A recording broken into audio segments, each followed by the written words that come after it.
Today I'm talking to an author whose website says, as the daughter of two Cuban political exiles, she was born a foreigner in the American melting pot and has had a fascination for the gaps in cultures and the bridges that span them ever since. She's been many things: a web database architect, product manager, technical writer and massage therapist, but is currently a full-time parent, artist, writer, anthropologist to aliens, both human and otherwise. Her fiction has been variously recommended for a Nebula, a finalist for the Spectrum, placed on the secondary Tiptree reading list, and chosen for 2 Best of anthologies. Her art has appeared in RPGs, magazines, and on book covers. More recently, she's been in the centre of the battle for the Space Marines, because Games Workshop laid claim to owning Space Marines in paper books and ebooks. Welcome, Maggie Hogarth. Thank you so much. You're currently an artist and a writer. When were you first attracted to art and writing? Oh, well, I think I never stopped being attracted to art. I guess, I don't know, we were all born drawing on things and I just never stopped. So you were born with a magic marker in your hand, or? Yeah, my mother kept all of it. She's got the papers in the attic, and when I moved into this house, she said, "Now they're all yours." And I said, "What am I going to do with them?" And they're just stacks and stacks of them. So yeah, there's a lot of art in the house. Sounds like you had a really supportive background. Well, you know, it doesn't seem very strange to me. Most of the authors I know and the artists I know have done so many jobs just trying to make ends meet that I think, you know, a long and strange job history is kind of a requirement for paying your bills at this point. Yes, yes. What have you done to develop your skills and experience? That's a good question. I guess the answer to that is I tried not to stay. I mean, you have to work, and the work is important, but for me, I think most of my growth as an artist happened when I was forced out of the house and to experience things that I didn't really want to experience and deal with people I didn't really want to deal with. And I think that probably is most of what has been helpful to me, strangely, you know. Okay. Is there anyone in particular who's influenced your art and your writing? Ooh, you know, when I was 9, I took a tour of Europe with my family, and we went to, it seems like, every museum in London or around London. France had like 1 billion museums, Rome, and Madrid, and oh, Michelangelo, the Sistine ceiling, the Pietà. I completely fell in love with the museums of Europe. It was just fantastic stuff. So I think that has really stuck with me forever. I call myself an artist Catholic because, you know, art was my entree into Catholicism because of that sense of the story. The story through the art was just, you know, you felt it so much. So definitely with that. Writers, ooh, you know, I don't know if I could count the number of writers that really did something for me. I guess inevitably Tolkien, Ray Bradbury, all the Anne of Green Gables stuff. Just to throw in something completely strange and random and pastoral.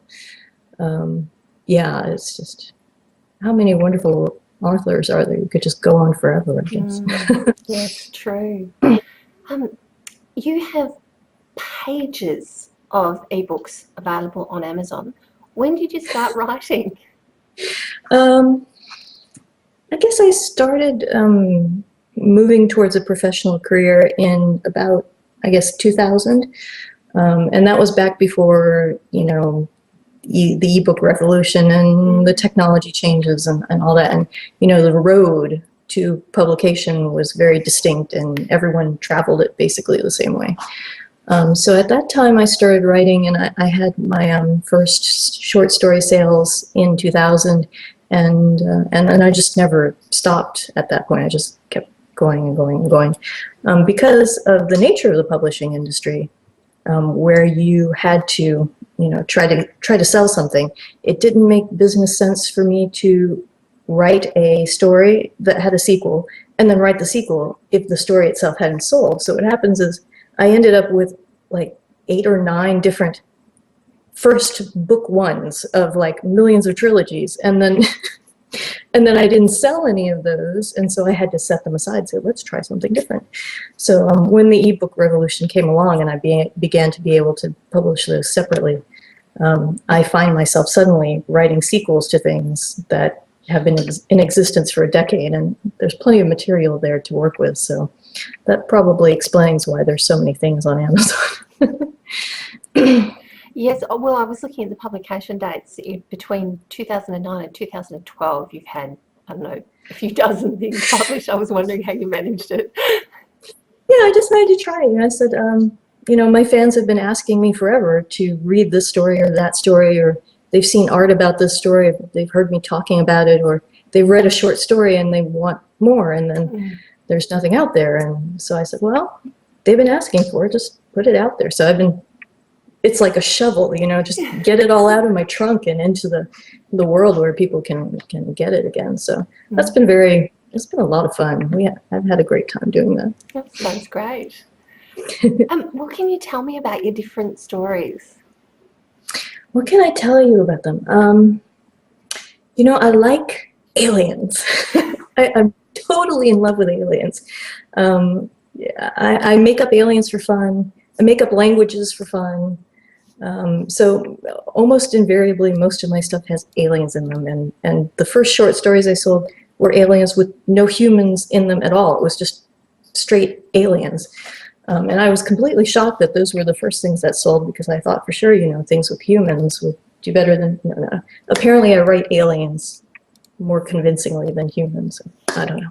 But anyway, so I love to write fantasy aliens and science fiction aliens and low technology aliens that people can't tell whether they're fantasy or science fiction.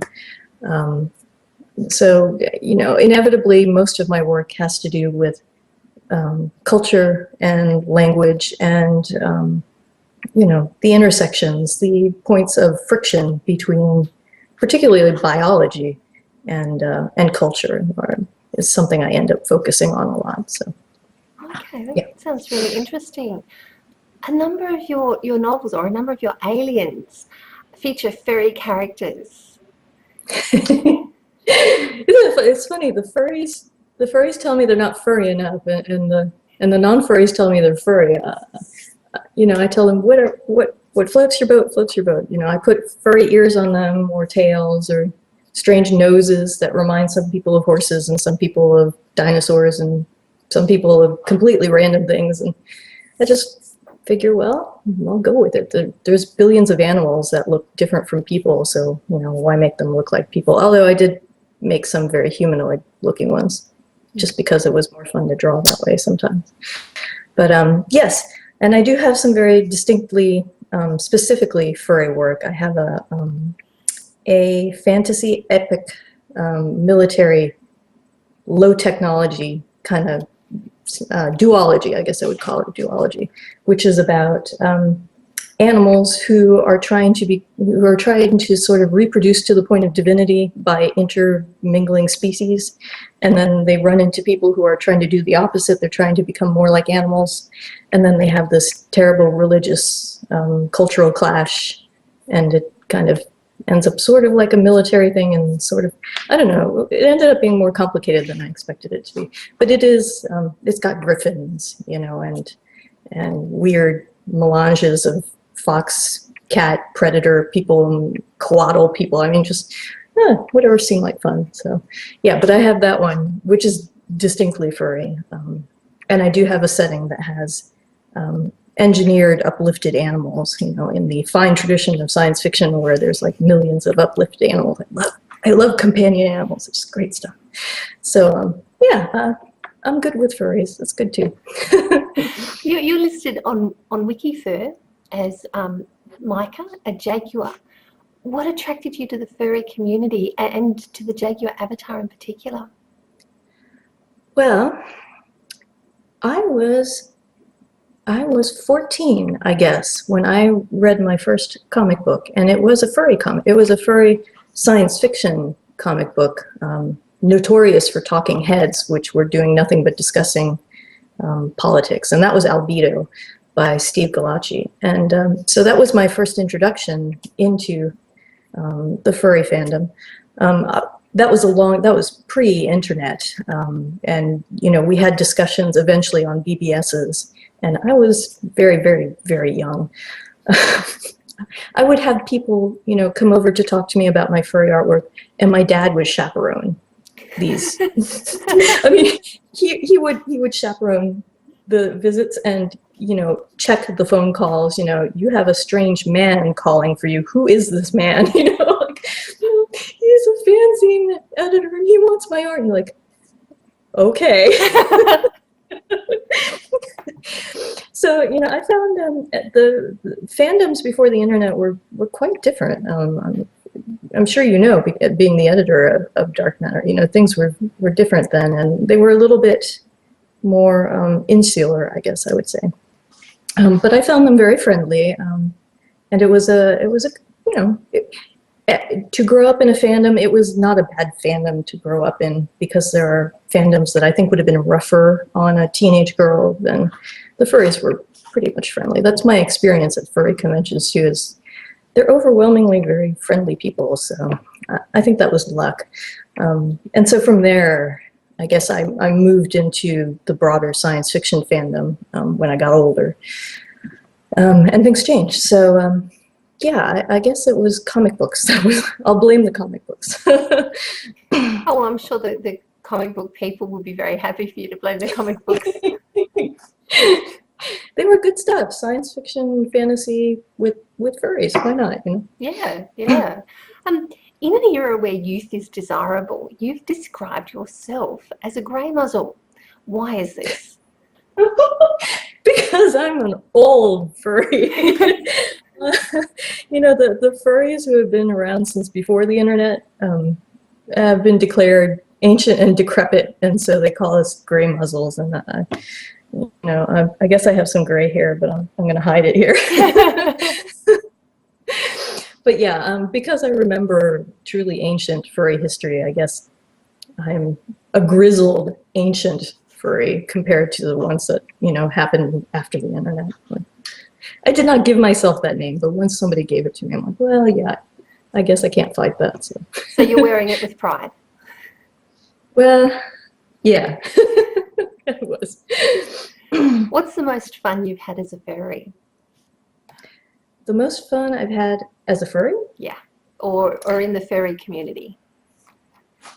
Well, I don't know. I've been a guest of honor a couple of times at conventions, and that's inevitably a lot of fun.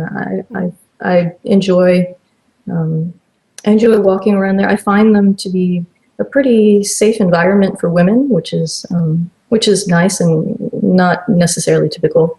I've never felt unsafe at a furry convention, which is really nice. So yeah, I really enjoyed the conventions. They've just been fun. The people there are a lot of fun. Mm-hmm. I've also done a lot of science fiction conventions, and I've done anime conventions. The furry ones I find to be the friendliest. The science fiction ones probably more in line with my interests, but not quite so friendly. And the anime conventions tend to be the least comfortable, I guess I'll say, for me. But yeah, I love their cons. Their cons are fantastic. Mm-hmm. So why do you think that the anime conventions are least comfortable? I guess for me it's a combination of things. The people are very young, much younger than me. Could be my children young, which is kind of difficult. And then I find often, like, I'll be in these conventions and they'll be selling material that I would not want someone who was my child seeing, to people who are underage, and I've seen that more than once, and that really makes me uncomfortable.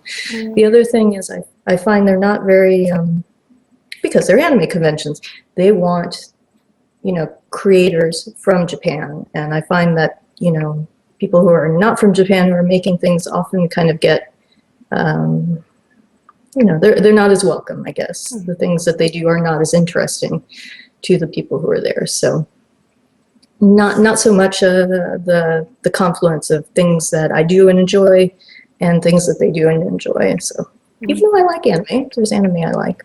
Yeah, it's just not a good fit then.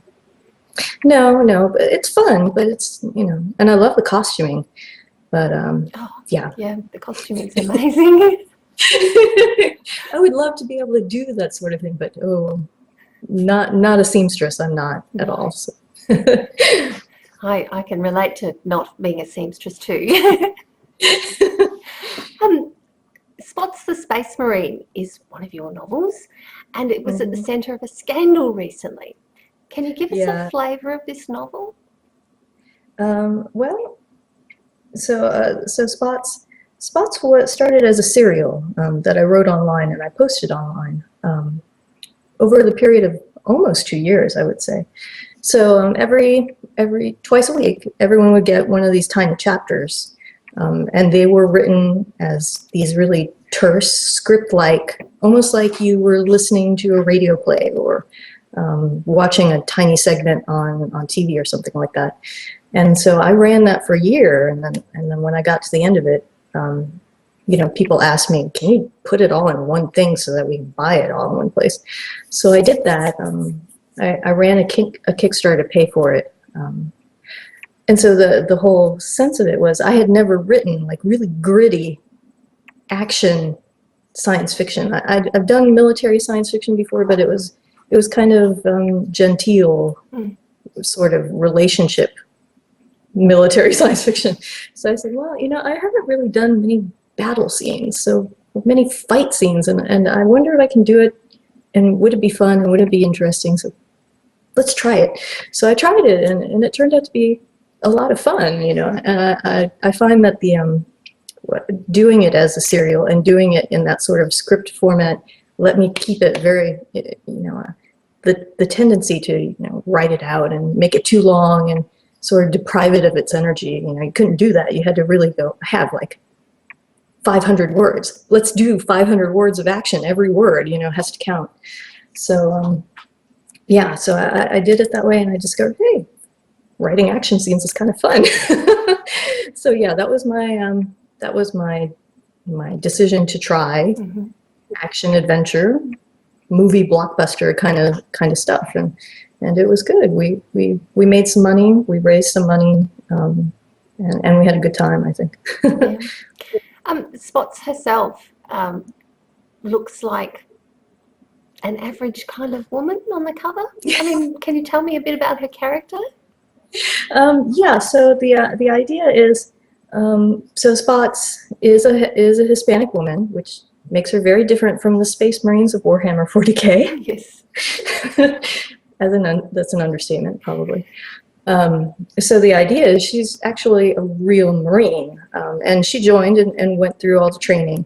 And then shortly after, she's, in her late teens, almost 20, she gets married, and then there's an unplanned pregnancy. So she is separated into the active retired reserve and starts working at a desk every 2 weeks, just in support of the local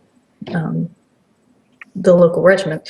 So she is basically a retired person who never actually got to fight, even though that's why she joined. But she doesn't regret having the children at all. But so there's that wolfish warrior person in there.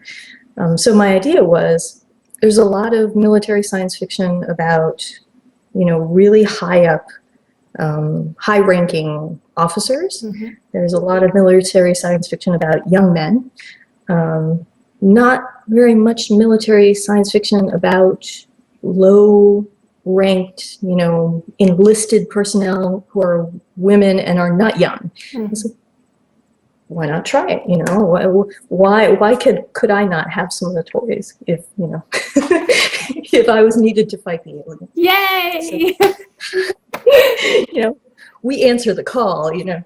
So that was my idea, is why should there not be military science fiction with, you know, a female private who's not young? Let's give it a try. So yeah, she actually looks like my aunt, that painting. It was an accident. I wasn't planning for her to look like my aunt, but she does. Any particular examples of literature that have inspired you to your alternative heroine? You know, well, I read formatively, you know, Elizabeth Moon and Sassenach.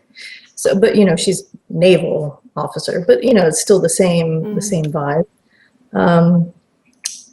You know, Honor Harrington came a lot later, but I love Honor. I'm completely, totally sold on that entire thing. I follow it like a soap opera. Let's see, there were others, but you know, there just aren't that many who are women. And I'm trying to think. A couple. Not even necessarily women, but the male-oriented literature that has inspired you to do something to balance the scales. Well, you know, I really loved Starship Troopers. Yes. I love Starship Troopers because, you know, you read it picking up thinking it's going to be an action book from, you know, the press. And it does have action in it. But it's also kind of like a philosophical track, and there's a lot of these portions where it's just a long discussion of, you know, politics and, you know, the social contract, and I thought, yeah, you know, military science fiction can also be, you know, thoughtful about, you know, all these other issues. It doesn't have to be, you know, just a summer blockbuster. Not that that's bad, because I like that too. But I've read I don't know if I could even count how many random military science fiction novels I've read, and they start to blur together, which be part of the problem. But I like them all, so you know, I'm kind of a sucker for that. There are some that get so they're so gritty that they don't seem to have a center, like an emotional center, and those I kind of never really finished, but a lot of them have a lot of heart, and I really enjoy, you know, the sense of the, what is it? There was also, boy, I'm forgetting names because it's almost 10 p.m. for me. But there was, no, I'd have to go look it up. Oh, well, moving on. TV Tropes lists Space Marines. Did any Space Marines on TV influence you? Any Space Marines on TV? Well, I've seen all the movies that you would expect. You've seen all the things. well, yeah, all the things. You know, when Doom came out, I did not play Doom, but my husband played Doom. And I have very visceral memories of watching him play Doom and falling asleep listening to him play Doom, which made for the most tense dreams. I mean, just, I mean, I would wake up in the middle of the night thinking, oh my gosh, there's danger, there's helicopters. So, yeah, so it just, I guess it just saturates your life, you know. And my father, you know, also read that sort of thing when I was growing up. So he would finish a book and hand it over to me, and oh, cool. So, yeah, the movies, TV, no, not so much TV. A lot of the TV seems to be more naval-oriented than marine-oriented. But I did see the new Battlestar Galactica, and I missed Firefly. People keep telling me I need to watch Firefly, but I haven't had a chance to do that. All the thousands of voices of browncoats cried out. I know. Star Trek. Sadly, I'm such a bad Star Trek fangirl that it bothers me when Klingons bleed red, and I think, wait, that's not right. Is that somebody else's blood? It's not his. Why do I know this? But yes, we're fortunate to live in a culture now where this kind of thing is everywhere, and it's no longer a nerdy thing to like that kind of stuff, especially for girls, where, it used to be uncool. Now I can buy bright pink and purple bows for my daughter. They're like toy bows, but they're like compound toy bows that are pink and purple and have little iPhone mounts and stuff like that. Wow. Oh, I wish I'd had that when I was a girl. That's awesome. So yeah, it's a good time to be growing up, Yeah, absolutely. In December, speaking of things you wish that you had as a child, we'll go on a slightly different track. In December, you got an early Christmas present from Games Workshop and Amazon. What happened? I'd be shocked if everyone hasn't heard it by now, but I guess, they removed, Amazon removed the book before Christmas because Games Workshop had told them that, it was infringing on their trademark. And I spent 2 months trying to talk to people directly and not having any luck. Amazon wanted me to work it out with Games Workshop before they did anything about it. And Games Workshop was not really, did not have motivation to do anything different because, I guess they didn't need to. So after trying that for a couple months, I was really, I wrote that post less as a cry for help and more as a warning to people that this was basically happening and that it could happen to anybody. I didn't expect anyone to, really didn't expect anyone to come read it the way that they did. I was more surrendering than asking for help, so it was quite a shock to me when things turned around like that, and I'm very gratified. But a lot of people have congratulated me on my fabulous publicity effort, and I'm thinking, this is not how I would recommend anyone goes about getting publicity. It's very stressful and terrible. Oh, absolutely, absolutely. There's always a cost, I think, and what you've just been through is so stressful. That's a cost. Yeah, and I think people think that, wow, she's had all this instant publicity and, now her fame is made. And, I've sold 300 books. 300 books is not going to, make me the next J.K. Rowling or anything like that. And I'm absolutely over the moon at having been able to sell 300 books. But like I said, this is not how I would recommend going about making your name or anything like that. Yes, yes. I'm going to be known forever as the woman who took on Games Workshop, and that was not my plan. No. You'll be associated with Space Marines. Hopefully, it'll be protecting Space Marines for literature, for posterity. I'd be okay with that. That sounds much better. Yeah. Just to clarify a couple of things. Now, my understanding is that Games Workshop has a trademark on Space Marines for tabletop games and a list of other things, but they requested Amazon take down your book under the copyright legislation. Is that correct? No. No. So they have trademarks in 3 different areas. They have them, one in the US, one in the UK, and several in the European Union. They made their request. They did not, as far as I know, they did not tell them based on what trademark it was. They said they went to Amazon UK and requested and told them that this was an infringement of their trademark. The thing is, when you talk to Amazon Kindle UK, it's just a part of Amazon Kindle Publishing, which does not really differentiate. It's based in the United States, so that's really where it's all coming from. I have one single dashboard. My publication of one book on that dashboard will send it out to every other country. So that it's not really a separate thing, I guess, maybe the way that some people think it is. So it's not So zoned in the way that the sale of DVDs and Blu-rays are zoned. It's just... No, no. Yeah. No. So, when you talk to Amazon about their publishing arm, they're based in the United States and they distribute everywhere else. And so to block the book in one area, they just don't do that. They just block the whole thing. The actual print book is issued by a completely different company, which it's an affiliate of Amazon, but it's not Amazon. So the notice did not get to them, which is why the print book was available when the ebook was not.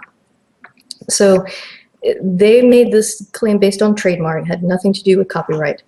And I don't even think that they specified anything beyond the fact that it was just a trademark violation by their way of thinking. So it's actually a very complex sort of legal thing that was going on. It just wasn't correct, I don't think. Mm-hmm. Yeah, in your opinion, and I'm not asking you to speak as a lawyer, in your opinion, did Games Workshop have a right to claim Space Marines as their intellectual property?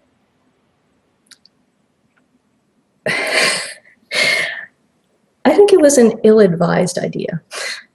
I'll say that, I'm putting on my business hat here. You want to trademark things that are very specific to your intellectual property, precisely so that you won't get these kind of problems when people come to you and say, well, there's some confusion here about the brand and about the things that you're trademarking, because it also seems to apply to many other things. So I think just from a business perspective, trying to take the term, probably not the best investment of time and energy, I guess we'd say. I appreciate that they have IP they need to protect. As I said, I used to have a registered trademark, and I know some of the things that are entailed with having to keep it, which is why mine has lapsed, because I decided not to do those things anymore. But I do think that if you're going to go through the trouble of registering your trademarks, that you should register trademarks that are specific to you, so that you can cut down on the amount of work you're doing chasing people who, you really shouldn't be chasing, I guess. My understanding is that Games Workshop has a special name for Space Marines. I'm thinking Adeptus... Astartes. Yes. Is that correct? So that's yes. their special name for a Space Marine? Yes. Yeah. Yes. But, and, I hear that name, I think of Games Workshop. Yeah. So did you mention that name in your book at all? No, because they're not far future Space Marines. They're Marines in space. Yeah. I gave the book that title kind of tongue in cheek. It was my way of telling the audience, here's what to expect. A Space Marine, a Marine story in space. You say Space Marine, you pretty much know what you're getting. So no, not only do I not use that name in the book, I don't actually use the word Space Marine in the book. They don't ever call themselves that. So it's it was kind of a ridiculous thing. And yet to change the name of the book would have made it much harder, I think, for people to know what it was about, because it's an action adventure book about Marines in space.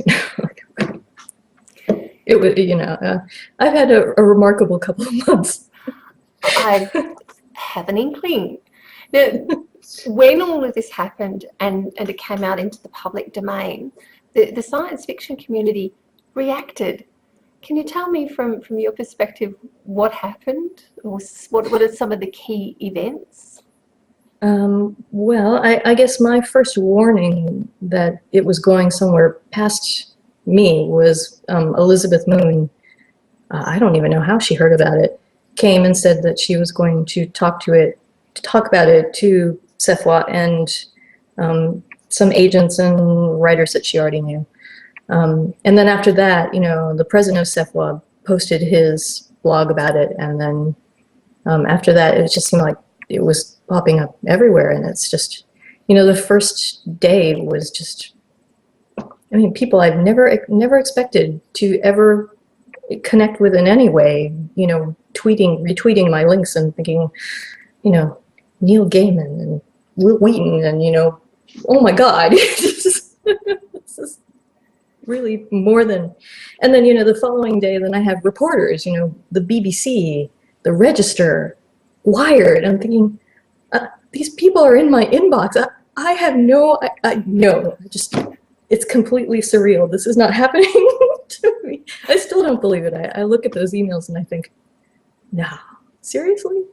And I walk around and, my local news does not know me from Eve. And I'm thinking, this is completely weird. Like, no one personally around me knows about this. And yet the internet is talking about it, completely, like all these celebrities. Yeah, it was just out there. So it took off without me, and that's appropriate because it wasn't really about me. It was about, this whole notion of who owns a trope, who has the right to deny it to other people. And I'm glad that's what the focus was for most people, because that's the thing that worried me the most about it. So it's good. The impression I had was that people were tracking back all the mentions before Games Workshop was founded. Yeah, that was fun. And that was really educational for me, because I hadn't heard of, especially the earliest ones, never heard of them before.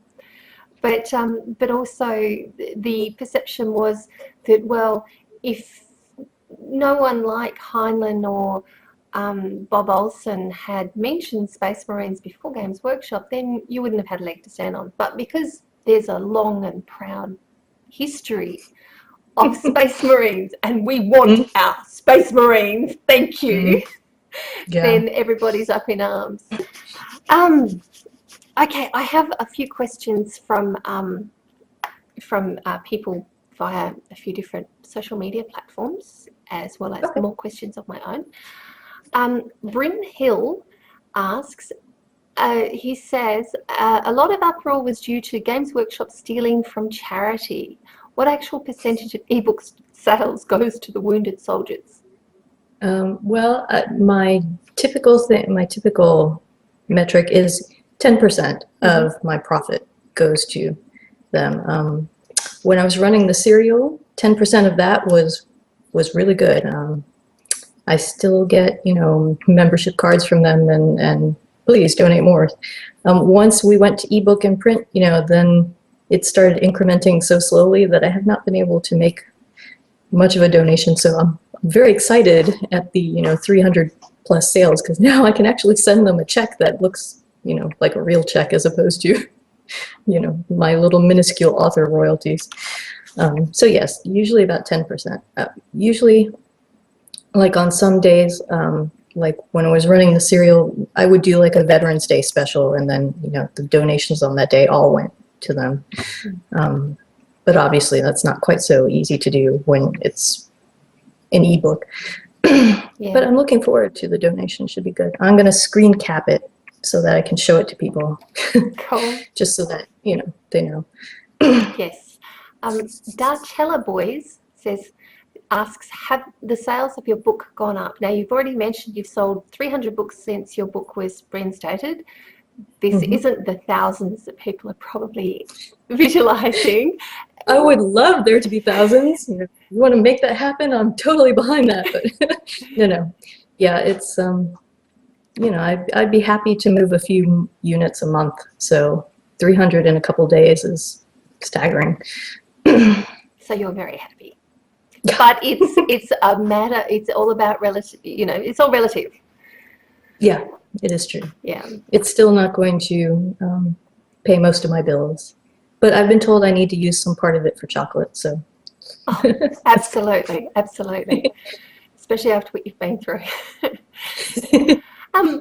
Games Workshop has deleted its Facebook page, apparently. Do you have any thoughts about why they did that? I don't know. I don't know. Oh, we should probably step back a bit here. I realise I've jumped a bit. From what I could tell, the book was reinstated because the Electronic Frontier Foundation contacted Amazon. Is that what happened? Yes. Yeah. And Yes. what happened from your perspective?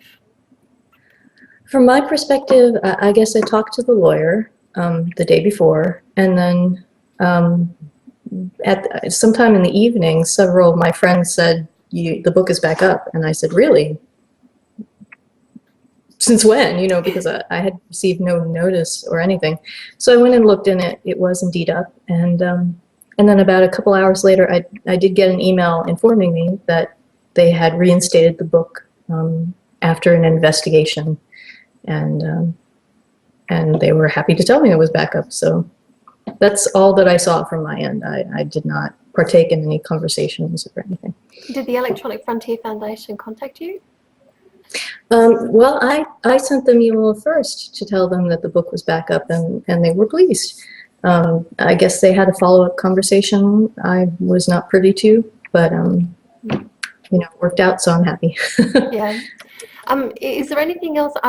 Part of my interest in the Electronic Frontier Foundation is the very first time I heard about them, they were talking about personal audio is actually suing podcasters because personal audio has claimed a patent on any means of disseminating a media production in a serialized format, not on the technology, just on the idea of podcasting. And they're not going after the people who own the technology, they're going after the people who use the technology. So we've got another situation. And the first I heard about it, the Electronic Frontier Foundation was calling for people to contact them, let them know what's happening if they're being sued, saying that they'd like to help if they can. So I'd be really interested in like hearing a bit more about any conversations you had with the EFF and how that all developed.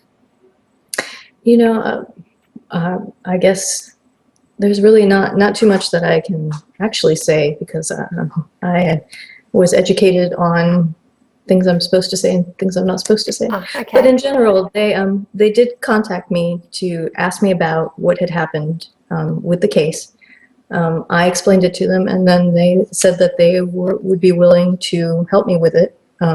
They work pro bono, so. And then after that, we had discussions about how to handle things, and then they did their thing, and it worked out.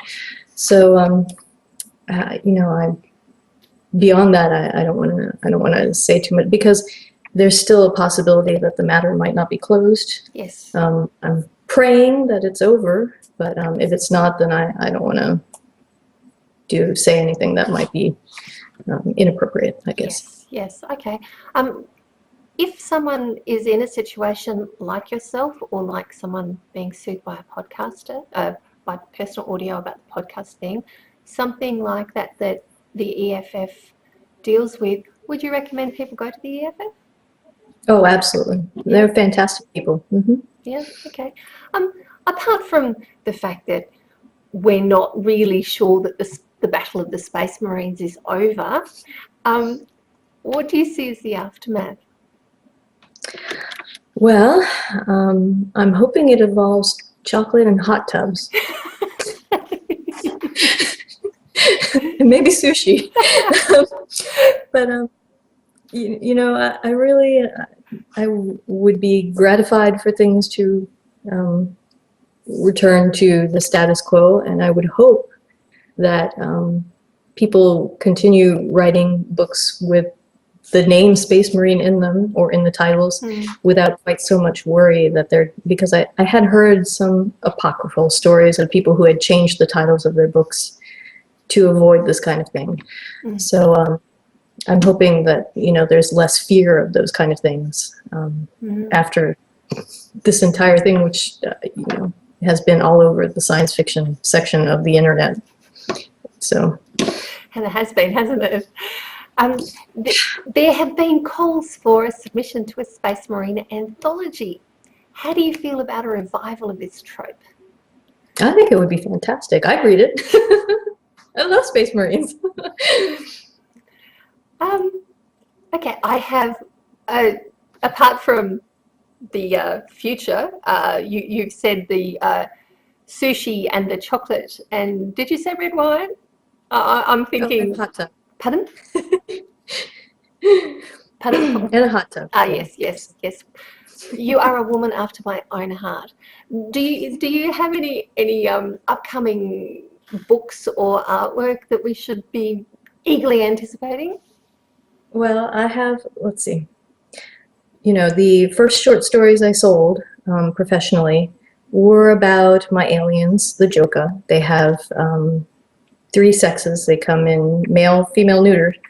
And then they have these biological issues that have created cultural problems for them. And, I wrote those stories. They were the first published, and they were all short stories. And then I wrote a novel. The novel was orphaned, so it never got published. And so I self-published it. And I had written it in 2000, and some people had read it in 2000 when I read it, and then many people read it when I published it as an ebook. And it's the first book of a trilogy, and it's been sitting there for almost a decade without any sense of closure. So I decided to just finish that. And so last year in November, I just started writing and writing and writing and writing and writing and writing. And I finished the first 400-ish page sequel in, I guess, late December. And then January started book 3, and I'm almost done with book 3. So I'm just going to release them all at once. And then finally, my fans will have some closure. You'll be able to read The Worth of a Shell and then go directly to, finally, Pearl in the Void and A Bloom in the North. And for this, I have to thank voice actors, because I had a voice actor, really stellar voice actor, do a couple of those short stories. And hearing somebody else's interpretation of it was just mind-blowing, and I was so stunned by it. And I could just hear the dialogue in my head, and it was like I hadn't even written it. And it was so just inspiring that I just went, oh my God, I got to keep writing, and just gave myself, a repetitive stress injury, just blowing out the first like, I don't know, 400 pages. So that's my next thing, is I want to get this done and have this trilogy out there so that my poor fans who have been waiting a decade will be done. And then I have book 2 of that furry military science fiction epic coming out from a small press, Sofa Wolf, it's called, in, I guess it's July. And if I can get through all that by the end of the year, then I'll probably start another serial, because I'm always running a serial, and I don't know what that serial will be. Right now I'm running a space opera. I don't know, maybe I'll do fantasy next. I have an urban fantasy that I've been sitting on for a while, so I might try that. So yeah, that's the plan. Oh, that sounds really good. I have one more fan question for you.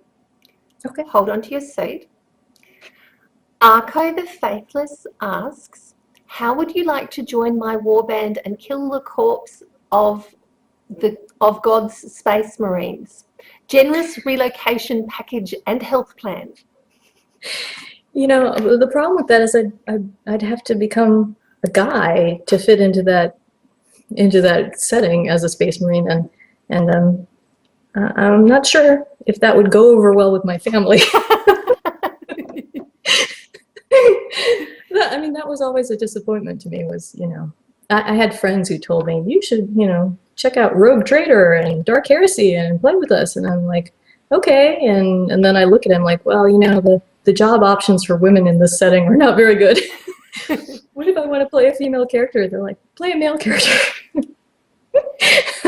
So yeah, I think I'll let other people bravely for the Emperor stuff, Absolutely. Well, thank you very much for talking to Dark Matter. You're welcome. Thank you for having me. I'm talking to Australia. This is awesome.